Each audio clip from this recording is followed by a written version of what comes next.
বাজারে যতক্ষণ কচি আম পাওয়া যাচ্ছে ততক্ষণ নানান রকম আমের আচার তৈরি করে রাখুন। এই গুড় আমটা কিন্তু অনেকদিন রেখে খাওয়া যায় আর তৈরি করাও খুব সহজ।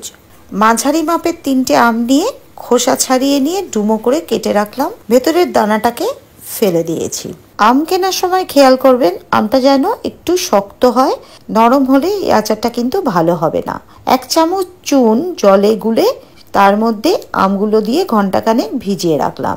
কড়াইতে বড় 1 চামচ সর্ষের তেল দিয়ে তাতে 5 ফোড়ন দিয়ে আমগুলোর জল ঝরিয়ে দিয়ে নুন হলুদ দিলাম, একটু নাড়াচাড়া করে তাতে দিয়ে দিলাম সমপরিমাণে গুড়, অর্থাৎ যতটা আম নেবেন গুড় ততটাই লাগবে। যখন গুড়টা গলে যাবে তখন এতে মিশিয়ে দিলাম 1 হাতা ভিনিগার।